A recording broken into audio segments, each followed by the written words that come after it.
Welcome to the debate. You know, when a medieval host wanted you out of their house, they wouldn't politely ask you to leave. They would actually just serve you a literal cold, tough shoulder of mutton. Wait, like actual cold meat? Yeah, actual cold meat. I mean, I always assumed giving someone the cold shoulder just meant physically turning your back on them, you know? Right, like it makes sense, but it is incredibly literal in its origin. But today, we use it as this instantaneous cultural capsule.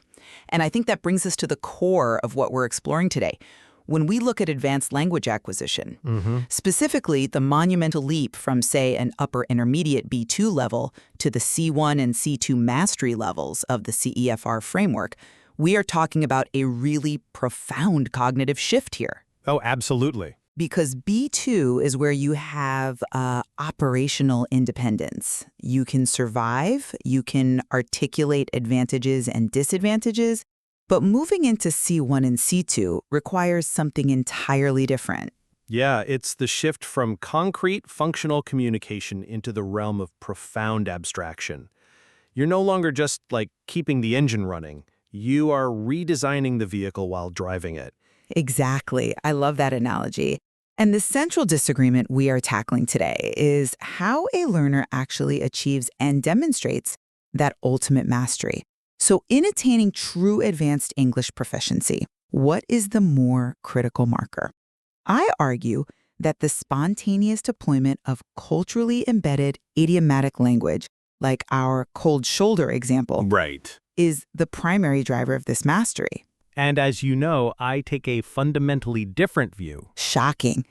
Well, while I acknowledge the historical charm of colloquialisms, I argue that precise vocabulary, structural narrative competence, and sophisticated discourse strategy form the true indispensable foundation of C1 and C2 proficiency. Okay, let's break down why idioms are not just, charm, as you put it, but actually the secret ingredient that elevates a speaker from merely proficient to truly native-like. Go on. If you analyze the CEFR distinctions, right, the demarcation line for C1 is the capacity to recognize implicit meanings, to handle idiomatic expressions with spontaneous ease. A phrase like bite the bullet transcends mere vocabulary. Does it, though? Does. It packs emotional resonance and layers of insight way beyond literal translation. It is the ultimate test of advanced fluency because it proves the speaker has integrated the cultural subtext of the language into their active lexical resource. They aren't translating anymore. They're feeling the language. I see the appeal of that imagery, but we are totally ignoring the actual epistemological demands of the C1 and C2 criteria here. How so? Because cultural flair cannot compensate for a lack of conceptual architecture.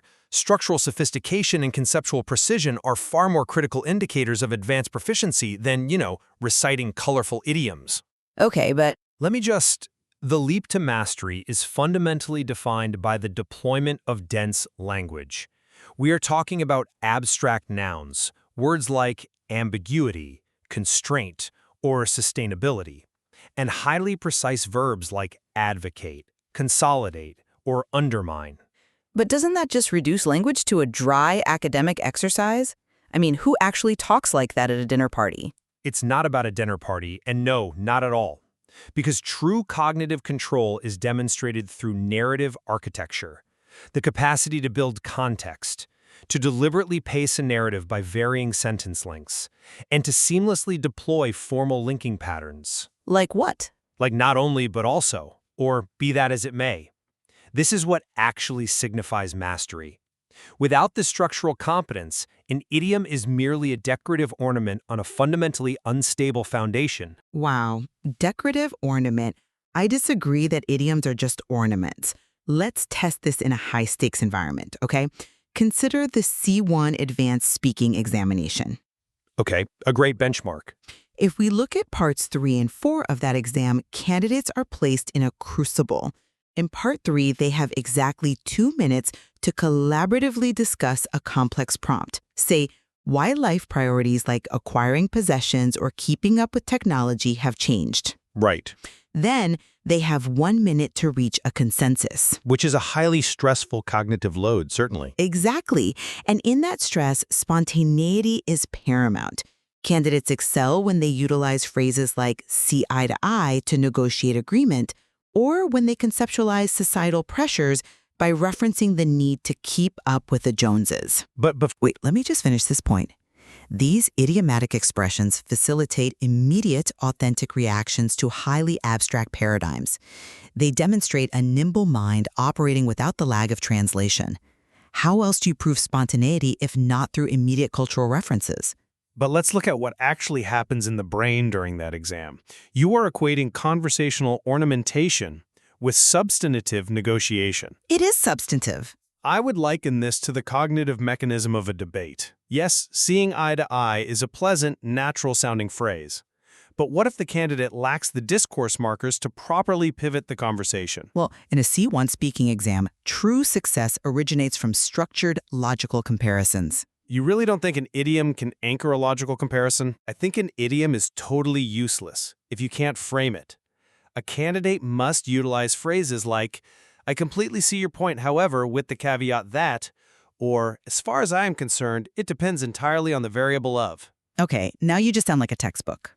Well, the research on storytelling and discourse meticulously outlines that a clear structure, a setup, a confrontation, and a resolution acts as essential signposting for the listener. Sure, signposting is helpful. It's critical.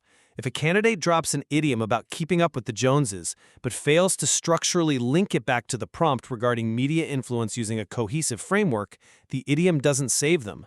The linguistic competence evaluated here is the ability to sustain and structure an argument. I feel like you're creating a false dichotomy here between structure and idiom. You're suggesting that idioms lack conceptual weight. But I would actually argue that many advanced concepts are most efficiently conveyed precisely through metaphorical idioms, How? because they function as highly efficient cognitive shortcuts. How so exactly? Because a cognitive shortcut usually implies a lack of analytical depth. Like, you're skipping the hard part. Not in human cognition, no.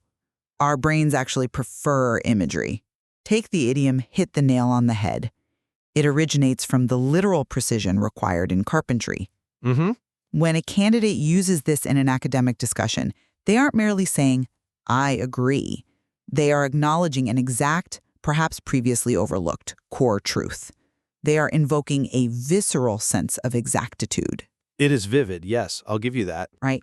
Or consider burning the midnight oil. That traces back to the era before electricity. It doesn't just mean working late. It invokes a very specific image of diligent, solitary, and arduous nocturnal effort. Okay, but no. Think about it. When an individual attempts to convey these nuanced states using your preferred academic jargon, say engaging in protracted nocturnal diligence, it sounds utterly stilted. It fails to achieve the same pragmatic efficiency. Idioms synthesize complex intellectual and emotional landscapes into immediate, accessible imagery that the brain processes way faster than abstract Latin root words. Well, that is a fascinating way to frame it, as a cognitive shortcut. But we have to return to the pragmatic register. The pragmatic register. Yes, advanced mastery is fundamentally defined by knowing unequivocally when to employ casual versus formal language. Relying excessively on those metaphorical shortcuts runs a massive risk of colloquializing an academic discourse. But C1 and C2 aren't just about writing academic papers. It's about operating in any environment seamlessly. True, but in a rigorous intellectual exchange, technical terminology is the absolute prerequisite. Let's say we are discussing the ramifications of global supply chain disruptions. Okay. Describing a situation as a bottleneck, yes, and quite effective, but if you lean on an idiom like the industry fell flat on its face, you entirely strip the argument of its analytical gravity. I guess. To truly elevate the discourse, a C2 user must deploy terms like inhibit, facilitate, or mitigate. These words possess a specific syntactic and semantic weight that idioms just lack. It is this conceptual precision that facilitates profound intellectual exchange. I have to push back there because you're assuming that the ultimate goal of language is to sound like a peer-reviewed journal. You're completely underestimating the inherent difficulty of processing these colloquial shortcuts in real time. I'm really not. Let's pivot from speaking to receptive skills, specifically listening comprehension. A crucial metric, absolutely. The linguistic data analyzing vocabulary levels from A1 to C2 is incredibly clear on this. Listening is frequently far more demanding than reading. Why? Because when you're reading, you can pause. You can analyze the syntax, you can look at the Latin root of facilitate or mitigate and decode it. Right. But in real-time, unstructured speech, there is no pause button. Recognizing a phrase like in the dark or put two and two together triggers an entirely different cognitive mechanism. Because you have to bypass the literal meaning instantaneously. Exactly. The literal translation of put two and two together is simple arithmetic. But decoding it instantaneously as an act of intelligent inference or understanding that being in the dark signifies deliberate exclusion from information requires immense cognitive flexibility. You are processing metaphor at conversational speed. This real-time processing of idiomatic language is the single highest hurdle for advanced learners. If you can do that, you have reached C2 listening mastery. Look, you rightly identify the intense cognitive load in listening comprehension. It is genuinely exhausting to process a second language in real time. But I fundamentally disagree with your conclusion about how that cognitive load is actually managed by the brain. You don't think understanding the idioms reduces the load? No, I think memorizing a vast catalog of idioms is just adding more data to the pile. Cognitive load is managed by the speaker's mastery of narrative context and structure. I'm not following. Let's borrow an analogy from cognitive productivity. The modern human mind processing a second language is like a computer with 50 web tabs open. It is running heavy background processes, translating, checking grammar, analyzing tone, resulting in that metaphorical rainbow wheel of death, mental fatigue. Right, yeah, we've all felt that in a foreign language. Your brain just shuts down. Exactly. Listening to an unstructured, idiom-heavy monologue creates that exact mental fatigue. But what closes those mental tabs? Strong narrative details and explicit discourse markers. By establishing a clear setup and utilizing predictable narrative arcs, the speaker allows the listener to anticipate the vocabulary. So you're saying the structure is what gives the brain a break? Yes.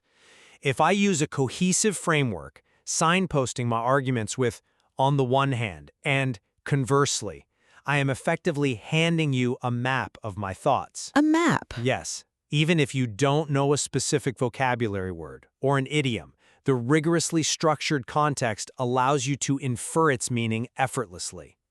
The structure dictates comprehension far more heavily than the isolated recognition of an idiom. Okay, the computer tab analogy makes a lot of sense for explaining cognitive fatigue. I'll give you that.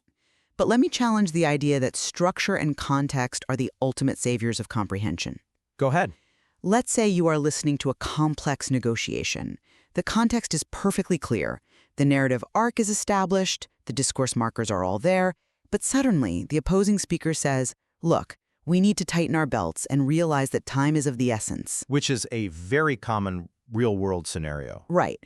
Now, a listener who only understands literal structural English will fundamentally misunderstand the stakes of that sentence. Will they? Absolutely. They might grasp from the context that there's a problem, but they miss the specific pragmatic reality. Tightening one's belt is a visceral physical image of financial austerity and starvation. Time is of the essence is a rigid directive born from strict legal contracts. Well, These phrases dictate the entire reality of the negotiation. If you cannot decode the historical and cultural weight embedded in those exact phrases, your comprehension remains totally superficial. You are tracking the plot, but you are completely missing the theme. That assumes the idiom operates independently of the narrative, which it does not. If we look at how those very idioms are successfully internalized by learners, we arrive right back at narrative and structure. Let's look at the pedagogical technique of show, don't tell. Ah, the classic storytelling rule. Precisely. To effectively grasp a concept like anger, a master communicator doesn't just list idioms about frustration. They describe the clenched fists, the furrowed brow, the sharp edge in the voice. By anchoring vocabulary to a multisensory narrative experience, the language is cemented in the learner's memory. Take the idiom blow off steam. originating from the Industrial Revolution? Yes, from the mechanical pressure valves of steam engines. Understanding that idiom on a C2 level requires understanding the underlying narrative. Pressure is building dangerously, and it requires an immediate, controlled release to avoid a catastrophic explosion. Right. The idiom is entirely subservient to the narrative mechanism of pressure and release. Without the structural capacity to build that context, the idiom is just an abstract floating entity that the learner will forget tomorrow. Okay, I see how teaching it requires a narrative, but performing it in the real world is different. But performance is just the real-time application of that structural logic. Furthermore, the capacity to manipulate syntax to reflect that narrative, using short, sharp sentences to create urgency, or longer, complex sentences adorned with abstract nouns for deep reflection, that is a higher-order cognitive skill. Syntactic manipulation. Exactly. It directly controls the pacing of the discourse. A single idiom simply cannot dictate the flow of thought the way structural mastery can. Well, I will concede that pacing and syntax are incredibly powerful tools. I can't deny that. But I think you are missing the final, most crucial element of fluency. The moment a candidate moves from the mechanical application of learned rules to the organic expression of human thought. What is that? That moment is undeniably linked to colloquial ease. It is about navigating the nuances of human connection. You mean empathy? Exactly. Cultural empathy. When discussing relationships at a C2 level, for instance, distinguishing between an instantaneous, fierce connection, like getting on like a house on fire, and the deliberate, calculated snub of giving the cold shoulder, requires a profound level of cultural attunement. I suppose. You have to understand how native speakers perceive heat, danger, warmth, and coldness. This cultural attunement bridges the gap between mechanical fluency and authentic communication. It is the literal difference between speaking a language and truly inhabiting it. It is a beautiful sentiment, truly. But we must remain grounded in the empirical parameters of advanced assessment. Empathy is vital for human connection, yes, but the true intellectual marker of C1 and C2 proficiency remains the architectural integrity of thought. You really don't think inhabiting the language is an intellectual marker? I think it is an emotional one. The intellectual marker is the ability to articulate a complex, multi-layered opinion, to systematically evaluate the effects of a paradigm shift on education versus medicine, and to synthesize those disparate points into a coherent, logically sound conclusion using varied lexicogrammatical structures. That is a mouthful. But that is the zenith of language acquisition.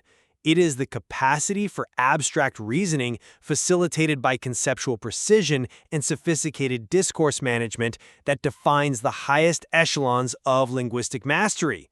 You can inhabit a language all you want, but if you cannot structure your abstract thoughts, you cannot participate in its highest level discourses. Well, and so we find our positions thoroughly illuminated, even if they remain in considerable tension. I will continue to maintain that idiomatic mastery and cultural attunement are the essential vital signs of true native-like proficiency. They are the elements that bypass the translation lag and breathe life into the mechanical structures. Well, I stand firm in the conviction that sophisticated narrative structure, conceptual precision, and rigorous discourse management are the true foundational architecture. Without them, the ideas simply can't stand on their own. What we undeniably converge upon, though, is the reality of the leap itself. Oh, certainly. The transition from the B2 plateau to the C1 and C2 summits requires a profound, almost exhaustive, cognitive shift in real-time language processing. Absolutely. Whether one is expending cognitive bandwidth trying to decode the cultural color of colloquialisms or managing the architectural integrity of narrative thought, the demand on the learner's brain is immense. It requires viewing the language through multiple overlapping lenses simultaneously. It really is a testament to the sheer complexity of the human brain and the richness of the linguistic material we've analyzed today. We have built the house, but deciding how to live in it, whether to prioritize the structural beams or the vibrant cultural tapestries, remains a fascinating pursuit. There is certainly much more to uncover in the depths of language mastery, but we will leave the final conclusions to you.